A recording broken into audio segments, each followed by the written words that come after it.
요한복음 15장 8절 한 절 말씀을 한 목소리로 합독하겠습니다. 너희가 열매를 많이 맺으면 내 아버지께서 영광을 받으실 것이요 너희는 내 제자가 되리라. 아멘.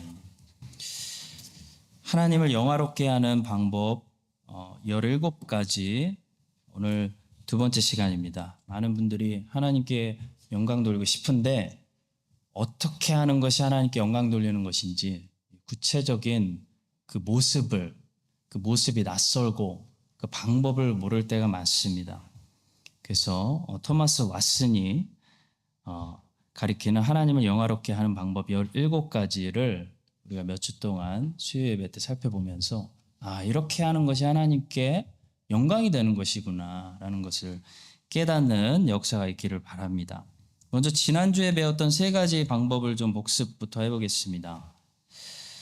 첫째는 하나님께 영광 돌리는 구체적인 방법. 첫 번째는 우리가 순수하게 하나님의 영광만을 목적 삼을 때 그분께 영광 돌릴 수 있게 된다라는 것을 배웠습니다. 영광이라는 것은 그 특성상 나눌 수가 없다고 했습니다. 하나님이 90% 가져가시고 내가 10% 가져갈 수 없는 것이 영광이라고 했습니다. 그래서 하나님께 우리가 영광 돌리려면 우리는 모든 영광이 다른 곳으로 분배되지 않고 하나님께만 돌아가도록 해야 한다는 것을 배웠습니다. 하나님이 우리와 공유하시는 것이 있고 우리와 공유하지 않으시는 것이 있는데요. 사랑, 지혜, 생명 이런 거 우리와 공유하시는 것들이고 또 은혜, 자비 이런 거는 전적으로 우리를 위한 것입니다. 우리의 몫이죠. 왜냐하면 하나님은 은혜와 자비를 필요로 하는 분이 아니시기 때문입니다. 은혜와 자비는 용서가 필요한 불쌍한 사람들에게 필요한 것이죠. 자, 그러나 하나님이 절대로 공유하시지 않으실 뿐더러 오히려 피조물들에게 항상 달라고 요구하시는 2가지가 있는데요. 바로 영광과 찬송입니다. 나는 여호와니 이는 내 이름이라. 나는 내 영광을 다른 자에게 내 찬송을 우상에게 주지 아니하리라 말씀합니다. 따라서 우리는 사랑과 지혜 같은 것들은 하나님과 공유하고 은혜와 자비는 우리의 몫으로 잘 받아서 충만히 누리고 영광과 찬송은 오직 하나님께만 돌려드려야 하는 것이지 영광을 탐내고 아담처럼 영광을 차지하려고 하면 범죄하게 되고 우리가 스스로 우상이 되고 하나님처럼 되려고 되고 우상이 되면 멸망한다라는 것을 잊지 말아야겠습니다. 하나님께만 모든 영광을 돌려드려야 합니다. 세례 요한이 말한 것처럼 그는 흥하여야 하겠고 여러분과 저는 갈수록 쇠하여야 하겠습니다. 라는 그런 모토로 우리가 살아갈 때 하나님께 영광 돌릴 수 있습니다. 그리고 우리도 더 비록 이 땅에서 이름도 없이 사라지겠지만 건강하고 행복한 피조물들이 되는 줄로 믿습니다. 자, 2번째는 지난 시간에 우리는 솔직하게 우리의 죄를 자백할 때 하나님을 영화롭게 한다고 배웠습니다. 죄의 고백이 하나님께 영광을 돌리게 되는 이유는 우리가 죄를 고백할 때, 다시 말해 죄를 인정할 때 우리의 잘못을 시인하고 하나님이 맞습니다 라는 사실을 인정하는 것이기 때문입니다. 여호수아가 아간에게 이렇게 말했죠. 여호수아 7장 19절 내 아들아 청하노라 이스라엘의 하나님 여호와께 영광을 돌려 그 앞에 자복하고.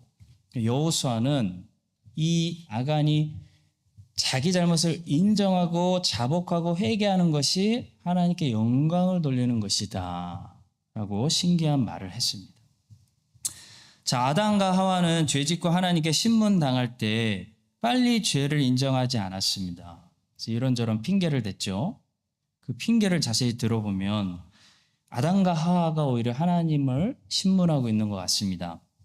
오히려 하나님께 따지면서 하나님이 저 여자를 만들어 가지고 내가 이렇게 됐습니다 라고 아담이 말했고, 하나님이 하필 저 뱀을 만들어 가지고 내가 이렇게 되지 않았습니까?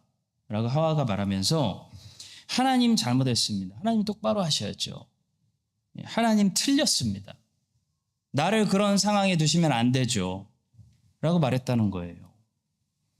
우리도 죄를 회개하지 않는 상태에 있다면 그렇게 말하고 있는 것과 같은 것입니다. 하나님이 나를 그런 어려운 상황에 넣으셔가지고 내가 이렇게 된 거 아닙니까?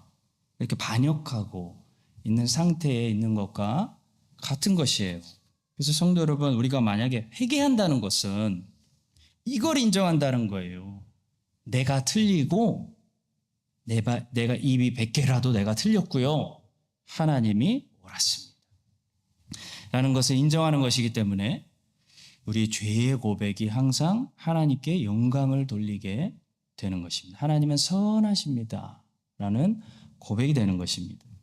자, 사순절 기간에 우리가 해야 될 것은 하나님의 선하심을 인정하고 나의 죄를 발견하고 내 죄를 인정하는 것입니다. 하나님, 내가 죄인입니다 라는 것을 인정하는 거죠. 이 사순절 기간에 우리가 각자 자기의 죄를 깊이 성찰하며 이 죄의 고백으로 하나님께 영광 돌릴 수 있게 되기를 바랍니다. 세 번째로 지난 시간에 우리는 믿음으로 하나님을 영화롭게 한다라는 것을 배웠어요. 로마서 4장 20절은 이렇게 말씀하죠. 아브라함은 믿음에 견고하여 하나님께 영광을 돌리며, 히브리서는 믿음으로 하나님을 기쁘시게 한다라고 얘기하고 로마서는 믿음으로 하나님께 영광 돌린다라고 말해요. 자, 하나님을 기쁘시게 하고 하나님을 영화롭게 하는 것이 믿음입니다. 믿음. 아브라함은 눈에 보이는 현실과 귀에 들리는 하나님의 말씀 사이에서 눈에 보이는 현실을 현실로 받아들이는 것이 아니라 귀에 들리는 하나님의 약속의 말씀을 현실로 받아들임으로써 눈에 보이지 않는 하나님이 상천하지의 하나님이다 라는 것을 세상에 드러내는 그런 증인으로 살았습니다. 자, 그것이 하나님께 믿음으로 영광 돌린 거죠. 우리도 아브라함처럼 이렇게 믿음으로 살아갈 때 하나님을 우리가 기쁘시게 하고 하나님을 세상 사람들 앞에서 영화롭게 하는 증인의 삶을 살 수 있습니다. 자, 오늘은 이제 계속해서 하나님을 또 영화롭게 하는 방법 또 세 가지를 살펴보겠는데요. 네 번째로 우리는 하나님의 영광을 소중히 여김으로써 하나님을 영화롭게 할 수 있습니다. 여러분들에게 가장 소중한 것이 무엇인지 궁금합니다. 어떤 분에게는 자녀가 제일 소중하고, 어떤 분에게는 건강이 제일 소중하고, 어떤 분에게는 명예가 소중하고, 어떤 분에게는 재미가, 인생은 무조건 재미있어야 된다. 재미가 소중하겠습니다. 다 소중한 것들이죠. 인생에 필요한 것들입니다. 자, 그런데 하나님께는 하나님의 영광이, 하나님의 이름이 제일 중요합니다. 소중합니다. 하나님이 사실 사람을 창조하신 이유도 여러분 하나님의 영광 때문이고, 그 사람들이 망가졌는데 그 사람들을 구속하시는 이유도 하나님의 영광 때문입니다. 그래서 존 파이퍼는 하나님이 우리를 계속 용서하시고 계속 받아주시는 이유가 우리를 향한 하나님의 사랑이기 전에 자기의 이름과 자기의 영광을 향한 사랑 때문이다 라고 말했는데요. 이 얘기를 처음에 딱 들었을 때는 이게 서운하게 느껴질 수 있습니다. 저는 처음에 서운하더라고요. 저는 하나님이 저를 이 나이 이때까지 계속 용서해 주시고 계속 포기하지 않으시고 붙드시는 이유가 하나님이 저를 사랑해서, 제가 하나님 눈에 사랑스러워서 그런 줄 알았는데요. 그런 이유도 있겠지만 그게 첫 번째 이유가 아니라 하나님이 저를 계속 받으시는 이유가 자기 영광과 자기의 이름과 자기의 나라를 위해서라는 사실이라는 거예요. 저뿐만 아니라 여러분들도 마찬가지.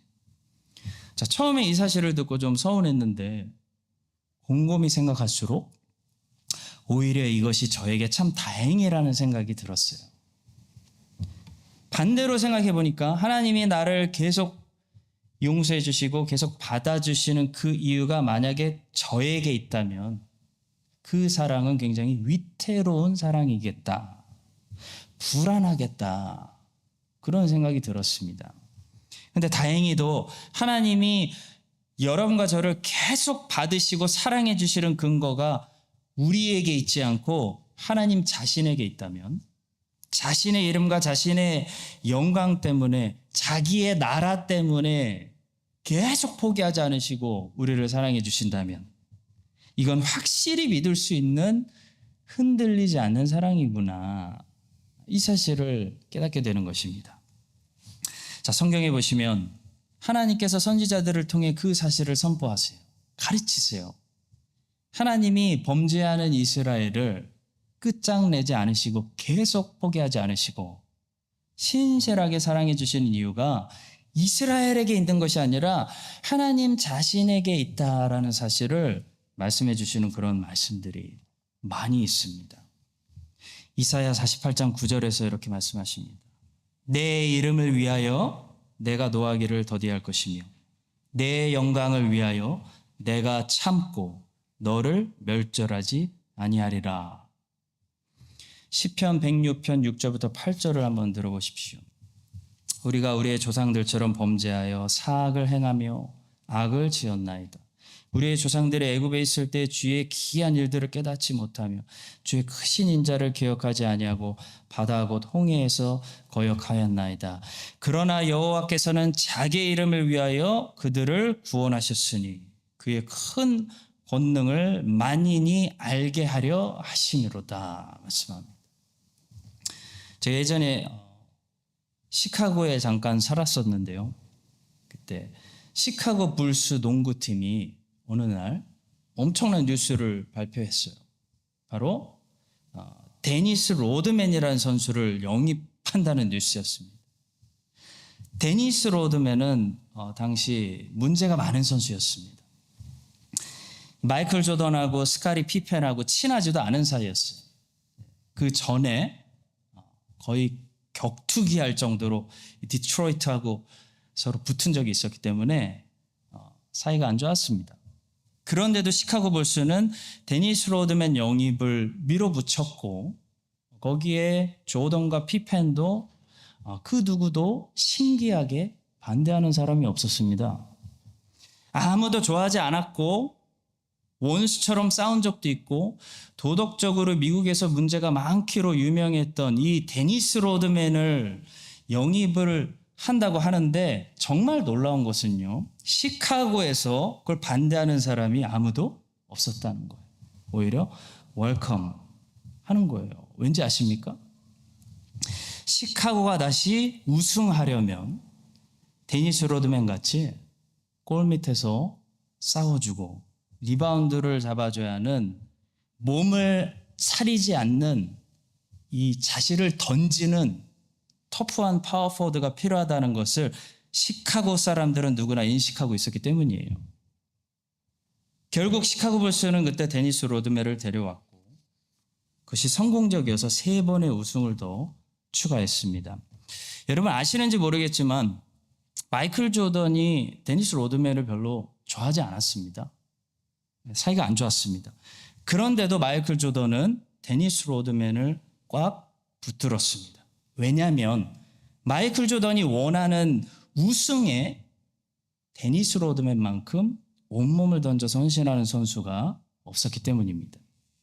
자, 하물며 하나님은요, 여러분과 저를 너무나 사랑하십니다. 일단 너무나 사랑하세요. 그런 여러분과 제가 하나님이 제일 중요하게 생각하시는, 하나님이 너무 중요하게 생각하시는 하나님의 영광과 하나님의 이름을 위해서 싸우고 하나님 나라를 확장시키는 일에 우리가 온몸을 던져서 헌신하는 사람들이 된다면 하나님께서 자기의 영광을 위해서라도, 자기의 나라를 위해서라도 그런 종들을 아끼시고 존귀하게 여기시지 않겠습니까, 여러분? 우리는 하나님이 가장 중요하게 생각하시는 그 하나님의 영광을 우리도 가장 중요하게 생각하며 살아갈 때 하나님께 영광 돌리는 사람들이 될 수 있습니다. 이 사실을 기억하시고 하나님이 가장 중요하게 생각하시는 그 하나님의 영광을 위해서 온몸을 아끼지 않고 던져서 싸우시고 헌신하는, 그럼 하나님 눈에 정말 소중한 사람들, 고마운 사람들, 존귀한 사람들 되시기를 예수님의 이름으로 간절히 축복합니다. 자, 다섯 번째로 우리는 많은 열매를 맺음으로써 하나님을 영화롭게 할 수 있습니다. 먼저 다음과 같은 이 관련 구절들을 한번 다 함께 읽어보겠습니다. 먼저 요한복음 15장 8절 오늘 본문 말씀입니다. 우리 함께 읽겠습니다. 너희가 과실을 많이 맺으면 내 아버지께서 영광을 받으실 것이요. 과실을 맺는 것도 중요한데요, 과실을 많이 맺는 것도 중요합니다. 우리는 과실을 많이 맺을수록 하나님께 더 많은 영광을 분명히 올려드리게 됩니다. 저렇게 말씀하시는 것처럼. 여러분, 아무리 맛있는 음식도 식당에 갔는데 하나 만드는데 1시간 걸린다면 그 식당에 다시 가시겠습니까? 맛있는 것도 중요한데요, 맛있는 음식을 많이 잘 만들어내야 그게 좋은 식당이죠. 손님을 한 사람밖에 받지 못한다면 그건 아무리 맛있는 걸 만들어도 좋은 식당이 아닙니다. 아무리 좋은 설교라도 그 좋은 설교를 많이 할 수 있어야 그것이 좋은 설교자입니다. 좋은 설교 하나 준비하는데 일주일 내내 그 설교 한 편만 준비하는 것은요, 좋은 설교자가 아니라고 생각합니다. 제가 역사를 공부할 때 보니까 역사의 유명한 설교자들은 엄청나게 방대한 양의 설교들을 한 설교자들이었지, 오래 준비해서 좋은 설교 한 편을 설교하는 사람들이 아니었습니다. 오웬, 백스터, 휘필드, 웨슬리, 스펄전 이런 사람들은요, 설교 하나하나가 좋기도 하지만 엄청난 분량의 설교를 세상에 쏟았습니다. 많은 열매를 맺는 것도 중요합니다, 성도 여러분. 평생 나무를 가꿨는데 열매를 많이 내지 못하고 겨우 하나 맺는 나무는 참 주님께 죄송스러운 나무입니다. 빌립보서 1장 11절에 이렇게 말씀합니다. 의의 열매가 가득하여 하나님의 영광과 찬송이 되게 하시기를 구하노라. 의의 열매가 주렁주렁 가득해서 하나님께 영광, 하나님께 찬송 되게 하시기를 구한다는 거예요. 우리 주님께서 열매가 없는 무화과 나무를 저주하셨고, 우리 각 인생을 바라보시면서 열매가 좀 있나? 어떤 열매가 있나? 이제 열매가 좀 많이 있으려나? 기대하시는 눈으로 보신다는 것입니다. 고린도전서 9장 7절, 누가 포도를 심고 그 실과를 먹지 않겠느냐. 주님께서 우리를 중생한 크리스찬으로 새 생명으로 이 땅에 심으셨잖아요. 우리를 중생시켜놓고 바로 천국으로 데려간 것이 아니고 이 땅에 심으셨잖아요. 그리고 물을 주고 영양분을 줬으면 누가 포도를 심고 그 실과를 먹지 않겠느냐 보신다는 것이에요. 열매가 좀 있으려나 기대하신다는 거예요. 그리스도께서 마리아를 칭찬하신 것은 그녀의 작은 사랑이 아니라 많은 사랑 때문이었습니다. 누가복음 7장 47절, 이는 저의 사랑이 많음이라. 여러분, 달란트에 비유해서 우리는 주인이 이 5달란트 받았던 종과 2달란트 받았던 종을 똑같이 칭찬하셨다는 사실을 보게 됩니다. 그리고 그 사실을 좋아합니다. 왜냐하면 주님께서 투자하신 것에 비교하면 그들이 똑같이 열심히 2배씩을 남겼기 때문이겠죠. 자, 그런데 여러분, 나중에 주인이 이 1달란트 묻어두었던 종에게서 그 1달란트를 뺏어서 누구에게 줬는지 아세요? 누구에게 주죠? 10달란트 가지고 있는 종에게 줍니다. 왜 그 종에게 줄까요? 그 종을 더 사랑해서일까요? 아닙니다. 사랑은 똑같아요. 제가 부모가 돼서 자식을 키워보니까 사랑은 진짜 똑같더라고요. 둘 다 사랑해요. 근데 자꾸 첫째에게 더 시키고 부탁하게 됩니다. 왠지 아세요? 더 능숙하기 때문이에요. 다른 거 아니에요. 첫째가 아직은 더 잘할 거라는 걸 알고 시키는 거죠. 신뢰하는 거죠. 주인이 1달란트를 뺏었습니다. 그리고 10달란트를 가지고 있는 종에게 맡기고 있는 것은요, 그 종이 더 능숙한 종이기 때문인 것이에요. 이 종이라면 이 1달란트도 잘 활용해서 최대한의 이익을 남길 것이야 라는 이 주인의 마음에 신뢰가 있는 거죠. 신뢰. 여러분, 자식들 중에 그런 자식 있지 않으신가요? 다 사랑하죠. 근데 그 아이는 확실해 라는 그런 신뢰가 가는 자식이 있지 않겠습니까? 그런 겁니다. 5달란트 맡아서 5달란트 남긴 종도 착하고 충성된 종이고, 2달란트 받아서 2달란트 남긴 종도 착하고 충성된 종이지만, 주인은 5달란트 맡아서 5달란트 남긴 종에게 1달란트를 더 맡기시고 앞으로 더 큰 일들을 더 자주 맡기시는 거예요. 왜냐하면 이 종에게 맡기면 확실하거든요. 능숙하거든요. 주님은 감당할 시험만을 주시는데 이 종이 더 많은 시험들을 능숙하게 감당할 수 있다는 것을 주님은 아시기 때문입니다. 성도 여러분, 이런 차원에서 우리는 더 많은 시험들을 감당할 수 있는 그런 주님이 보실 때 능숙한 종들이 될 수 있도록, 그래서 하나님께 더 많은 영광을 돌려드릴 수 있는 사람들로 계속 성장해야 하는 것입니다. 주인이 1달란트를 뺏어서 10달란트 가지고 있는 가장 그릇이 큰 종에게 주신 다음에 하시는 말씀을 들어보십시오. 무릇 있는 자는 받아 풍족하게 되고 없는 자는 그 있는 것까지 빼앗기리라. 자, 주님은 우리가 있는 자는 받아 풍족하게 된다는 거예요. 주님은 우리가 계속 성장해서 더 많은 열매들을 맺고 더 많은 달란트들을 감당할 수 있으며 더 능숙한 사람들이 될 때 더 많은 영광을 받으시는 것입니다. 그래서 하나님이 기뻐하시는 자들은 어떤 사람들일까요? 잘 성장하는 사람들입니다. 하나님이 기쁘시게 하는 사람들은 잘 성장하는 사람들이, 처음부터 완벽한 사람이 아니라 무서운 속도로 잘 자라는 사람들을 하나님은 주목하십니다. 처음에는 1달란트, 아니면 반 달란트, 그 다음에는 2달란트, 그 다음에는 5달란트, 그 다음에는 20달란트, 100달란트, 1000달란트. 계속 성장하는 사람들을 하나님은 주목하시고, 하나님은 자꾸 더 키우시고, 그 나무를 자꾸 더 키우시고, 더 많은 것들을, 숙제를 맡겨주신다는 것이죠.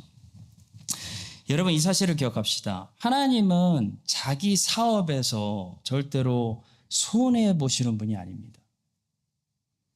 이 달란트 비유에 나오는 주인의 모습 한번 보시죠. 달란트 비유에 나오는 주인의 모습에서 알 수 있는 것처럼 하나님은 투자해서 열매가 안 나오면 촛대를 옮겨버려서 손해와 적자를 막으시는 분이시고, 투자해서 열매가 잘 나오면, 막 터지면 거기에 더 좋은 것들을 막 쏟아부으시고 투자해서 더 많은 이익과 열매를 거두시는 분이십니다. 그래서 있는 자는 더 풍족하게 되고 없는 자는 그 있는 것까지 빼앗긴다는 말씀이 그런 거죠. 교회도 마찬가지고 민족도 마찬가지고 개인도 마찬가지입니다. 성도 여러분, 우리가 한국 사람이고 우리가 지금 크라이스트처치에 살고 있는 크리스찬이라면 한 가지 분명한 사실은, 여러분들 동의하시는지 모르겠는데요, 저는 그렇게 생각합니다. 한 가지 분명한 사실은 하나님이 우리에게 좀 비싼 투자를 많이 하셨다는 거예요. 여러분 동의하십니까? 동의 안 하시나 보네요. 여러분, 우리가 한국 사람이고 이 시대에 살고 있는 코리안이고 뉴질랜드 크라이스트처치에 살고 있는 크리스찬이라면 여러분, 우리는 극상품 포도나무일 가능성이 굉장히 높습니다. 우리가 무슨 지금 미개의 국가에서 사는 것도 아니고 당장 물 걱정해야 되고 영양실조 걱정하면서 온 에너지를 거기다 쏟아야 되는 그런 사람들이 아니잖아요.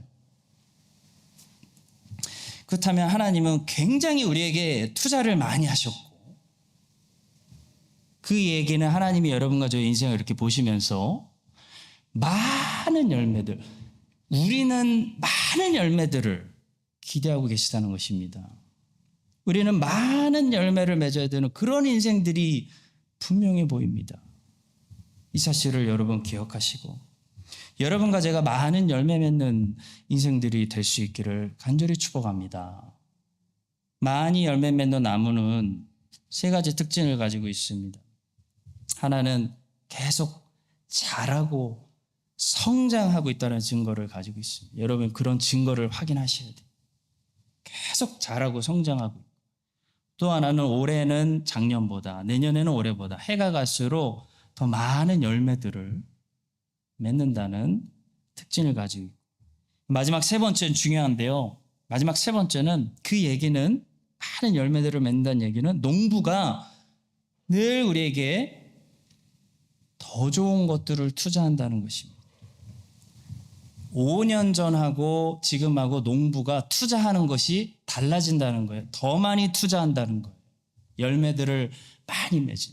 만약에 농부가 더 좋은 것들을 10년 전보다 더 좋은 것들을 투자하고 계시지 않다면 내가 열매를 맺지 않는 거예요. 여러분이 열매를 하나님께 많이 맺어 드릴수록 하나님은 여러분에게 더 좋은 것으로 투자하십니다. 농부가 열매도 맺지 못하는 나무에 비싼 비료를 주겠습니까?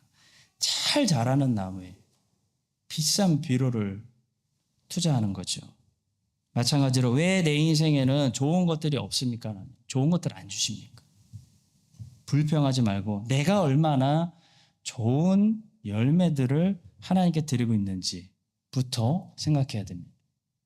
아무리 안 좋은 환경이라도 반달란트의 환경을 주셨다면 반달란트로 또 반달란트를 남기고 있는 나무인지를 내가 먼저 하나님 앞에 점검해 봐야 된다는 거죠. 나에게 주신 이 한 달란트라는 환경과 능력을 가지고 먼저 한 달란트를 만들어서 주님께 2달란트 열매를 드릴 때 주님께서 다시 새로운 2달란트를 투자를 나에게 하시는 것이지, 내가 열매도 맺지 못하는데 왜 하나님께서 열매도 맺지 못하는 인생에 좋고 비싼 것으로 투자하시겠습니까? 하나님은 손해보시는 분이 아닌데, 촛대로 옮기시는 분인데. 여러분과 제가 계속 성장하고 많이 열매 맺는 그런 극상품 포도나무들이 돼요. 하나님이 더 많은 이 달란트들로 우리 인생에 투자하셔서 우리 인생에 더 많은 열매들을 맺어 하나님께 많은 영광을 돌릴 수 있는 그런 성장하는 인생들이 되시기를 예수님의 이름으로 간절히 축복합니다.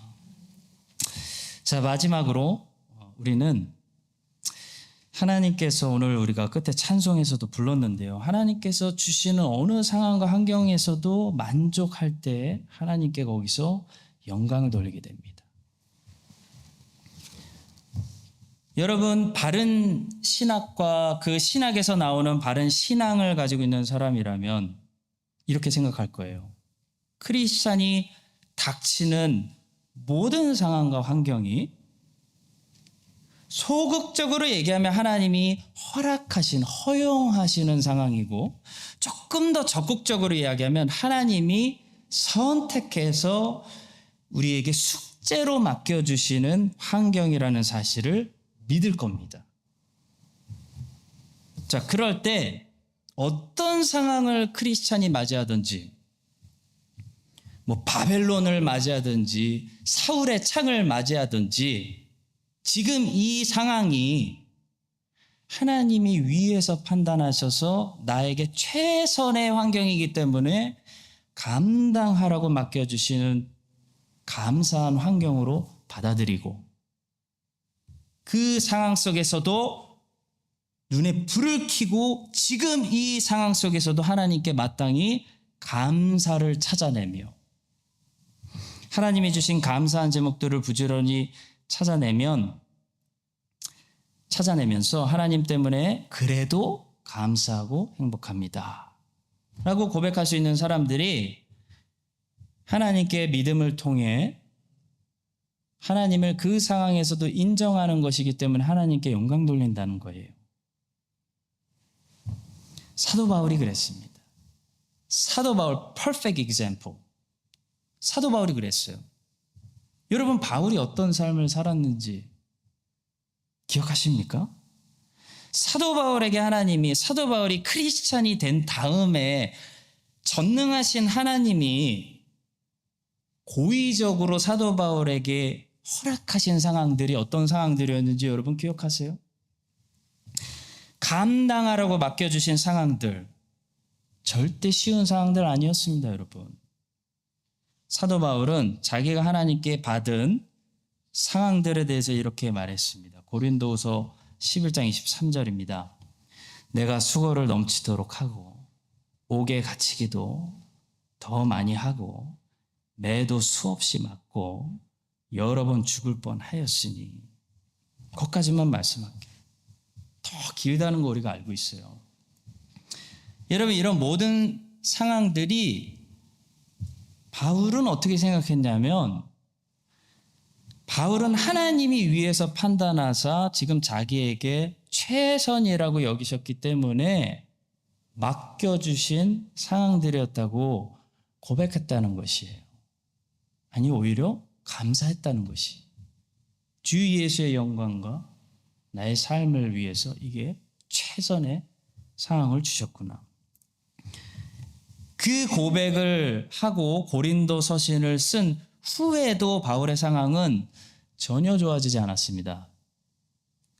예루살렘에서 저렇게 고백한 후에 예루살렘에서 유대인들이 고소를 당해서 몇 번이나 죽을 뻔했고, 죄세 신분이 돼서 로마로 압송되는 과정 속에서 하필 그 배가 난파돼서 죽을 뻔했고, 간신히 살아남아서 섬에서 생존했는데 불을 쬐고 잠시 몸을 녹이고 있을 때 독사가 나와서 하필 바울을 물었습니다. 그래서 죽을 뻔했습니다. 그런 모든 최악의 상황들을 다 겪은 후에 바울이 로마에 망신창이가 돼서 도착해서 황제 재판을 받기 위해서 로마 감옥에 갇혀 있을 때 쓴 서신서에서 사도 바울은 이런 고백을 하고 있습니다. 빌립보서 4장 12절과 13절입니다. 내가 궁핍함으로 말하는 것이 아니니라. 어떠한 형편에든지 나는 자족하기를 배웠노니, 나는 비천에 처할 줄도 알고 풍부에 처할 줄도 알아. 모든 일, 곧 배부름과 배고픔과 풍부와 궁핍에도 처할 줄 아는 일체의 비결을 배웠노라 말씀합니다. 사랑하는 성도 여러분, 자녀가 부모와 부딪힐 때가 언젠가 제가 가만히 연구해 보니까요. 죄송합니다. 제가 제 가족들을 좀 연구해 보니까요. 부모는 자녀를 위해서 항상 최선을 판단합니다. 그렇죠? 부모는 항상 자녀를 위해서 최선을 판단해요. 그건 성경에도 있는 진리입니다. 마태복음 7장 11절. 너희가 악한 자라도 좋은 것으로 자식에게 줄 줄 알거든. 주님도 인정하세요. 자, 그러니까 부모는 항상 자녀를 위해서 최고 좋은 것을 주려고 하는데, 자녀가 부모와 언제 부딪히나 보니까 자녀가 자기가 스스로 판단하기에 이것은 최선이 아니에요. 저걸 주세요. 더 좋은 것을 주세요. 내놓으세요. 지금 주세요. 나중에 말고 지금 주세요. 라고 할 때 부딪히는 거죠. 신앙생활도 마찬가지입니다. 신앙생활 똑같습니다. 우리가 진짜 하나님을 내 아빠, 아버지, 부모로 믿는다면 우리에게 어떤 믿음이 있어야 되냐면요. 하나님이 나에게 허락하시는 매일의 환경과 상황과 숙제와 그 챌린지가 나에게 항상 최선의 선물이다 라는 것을 내가 믿음으로 인정하고 그 하루 속에서 하나님을 신뢰하고 그 배가 난파되고 독사에 물리고 감옥에 갇히는 하루 속에서도 어떻게 해서든지 감사한 것들을 찾아내며 하나님이 주시는 그 매일의 상황 속에서 만족하고 자족하는 법을 배울 때 우리는 하나님께 큰 영광을 돌려드리는 사람들이 되는 것입니다.